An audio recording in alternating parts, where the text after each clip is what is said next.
When I turned 24, I embarked on my very first solo journey away from North America. Thailand was the destination I settled on, mostly because it wouldn't break the bank. The photos I'd seen made it look stunning, and a handful of friends who'd already been there raved about the experience. The majority of my time was split between Bangkok and a few of the smaller towns along the coast. During the opening week, absolutely nothing went wrong. The locals were warm, the meals were delicious, and at no point did I feel threatened. The trouble started during the back half of my trip. I'd reserved a room for 3 nights at a modest hotel just outside Krabi. It wasn't luxurious in any sense, just a small, quiet property with roughly 20 rooms scattered across several separate buildings. Jungle wrapped around 3 sides of the property, while the sea bordered the 4th. The stillness of the setting was exactly why I'd picked it. On my second afternoon there, I rented a scooter and spent hours cruising around and taking in the sights. As the sun began to set, I pulled into a small roadside eatery about 20 minutes from the hotel. It was nearly empty. I had dinner, drank a couple of beers, and set off again just as darkness fell. Roughly halfway through the ride back, I clocked another scooter trailing behind me. At first, it didn't register as anything unusual. The road was essentially a single stretch running along the shoreline, so it made sense that someone else would be heading the same way. But then I noticed that whenever I slowed, they slowed too. And whenever I accelerated, so did they. At one point, I stopped entirely, pretending to check something on my phone, and the other rider cruised past me. For a brief moment, relief washed over me.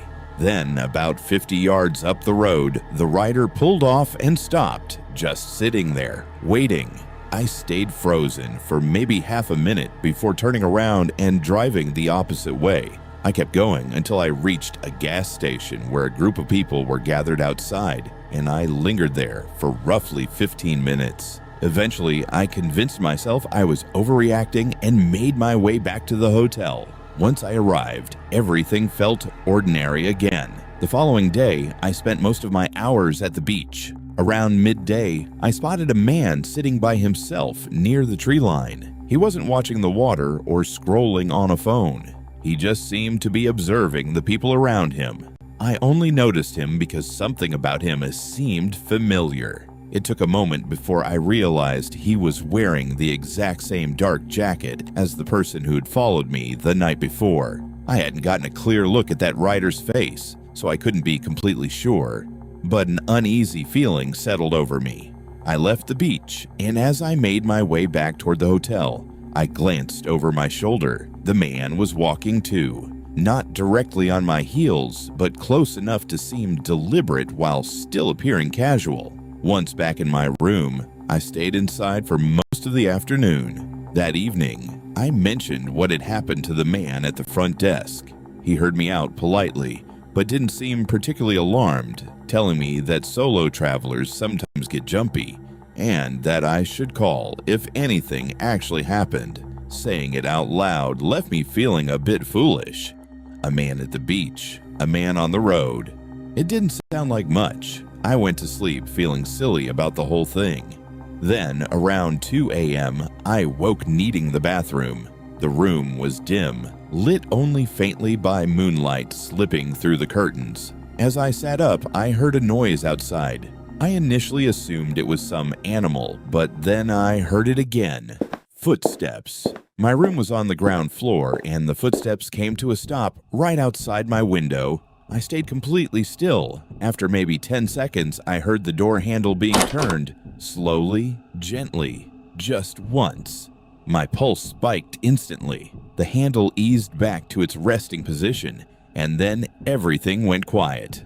A few seconds later, there was another hit, this one a bit more forceful. I grabbed my phone and dialed the front desk, but no one picked up. I remembered then that there was no overnight staff. I was entirely on my own. The footsteps retreated from the door, and I tried convincing myself it was just a confused guest. Even so, something made me get up and peel back a small corner of the curtain. Crouched right beneath the window was a man staring upward. The instant he caught the movement of the curtain, he leapt up and bolted. I shut myself in the bathroom and stayed there until daylight. The hotel's owner showed up around 7 a.m. and I told him the entire story. For the first time since I'd arrived, someone actually looked worried. He asked me to describe the man, and once I had, he pulled out his phone and showed me a photograph. It was the same person. According to the owner, this man wasn't a guest at all. Local businesses had apparently filed multiple reports about him over the previous year. He'd trailed tourists, sometimes for several days at a stretch. No one knew what he was actually after, since he always vanished before police could arrive. I packed up and checked out right away. The owner arranged transport to another hotel closer to town. I assumed that would be the end of things, but about 2 hours into the drive, we stopped at a convenience store. While I was paying for a bottle of water, I glanced out the window and spotted a scooter parked beneath a tree across the street. The rider wore the same dark jacket watching the store. As soon as he noticed me looking, he started the engine and rode off. I never saw him again after that. To this day, I have no idea whether he meant to rob me, abduct me, break into my room, or something else altogether. He never actually made a move. He simply watched me and tracked me to several different places. He'd located my hotel, stood beneath my window in the dead of night, and somehow always knew exactly where I was. I've since traveled to plenty of countries and had my share of odd experiences, but nothing has ever compared to the feeling of seeing that man crouched under my window at 2 in the morning, alone in a foreign country.